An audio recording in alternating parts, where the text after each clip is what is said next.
I think that the biggest anxiety people have is that, given the rapid pace of change we're experiencing, is whether L&D can remain relevant and keep up with this pace of change. People's job roles are constantly evolving, and to remain competitive, organisations need to make sure that they have a workforce willing to engage in a continuous learning process. We're also living through an age of information overabundance, and people have more resources at their disposal than ever before, but it's questionable whether these resources are useful.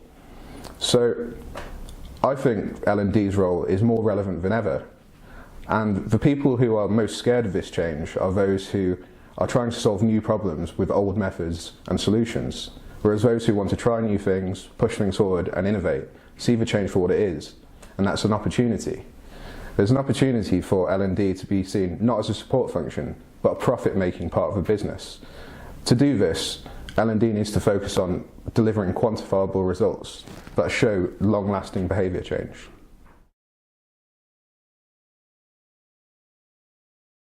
Because learning and development is such a wide-ranging discipline, I often look to thinkers in the fields of behavioural economics and evolutionary psychology to inform my thinking. This is because I think it would be very silly for our industry to ignore the advances being made in our understanding of human decision-making, when changing people's behaviour is fundamental to what we do.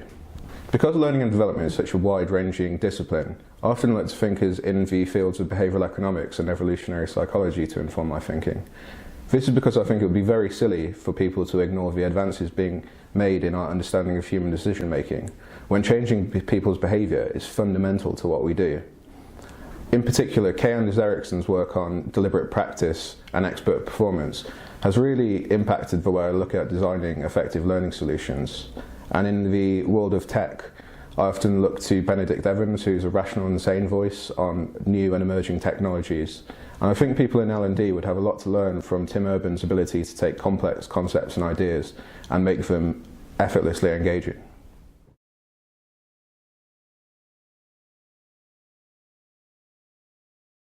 Few people are able to accurately predict which new technologies are going to become dominant, so I'm not going to try. I think people in our industry get too swept up in what is the shiny new thing. While it's important to look at new technologies such as machine learning and augmented reality, people really need to see technology as an enabler rather than an end in and of itself. This is because all innovation comes from an understanding of what makes people tick. For instance, it's been shown that machine learning algorithms have absorbed gender and racial biases. And this is a problem because, unlike humans, machine algorithms can't consciously counteract these biases. So it's important to understand that in L&D, any huge revolution or innovation is likely to come from a greater understanding of human psychology rather than technological capability. The game changer I'd most like to see is the wholesale rejection of pseudo-scientific models and theories that have been proven to be false time and time again, but persist because they look good in slide decks.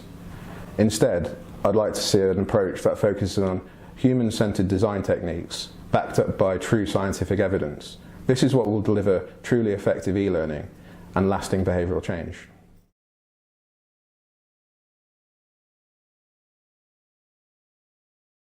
Being an optimist, I hope that in 10 or more years' time, people will realise that the brain doesn't work like a computer and will stop treating it like one, with a sole focus on knowledge transfer. Instead, learning will be deeply ingrained in organisations' cultures, and L&D will be called on to solve underlying business problems that aren't currently part of our remit. For instance, it's been shown in studies that it takes people 23 minutes on average to refocus on a task after being initially distracted. So I'd like to see L&D called upon to minimise workplace distractions and solve other underlying business problems of this kind.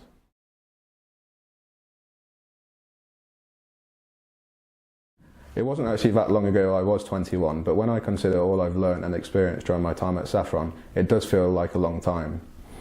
The advice I'd probably give would be to embrace the feeling of being out of your comfort zone, because only through effort comes real growth.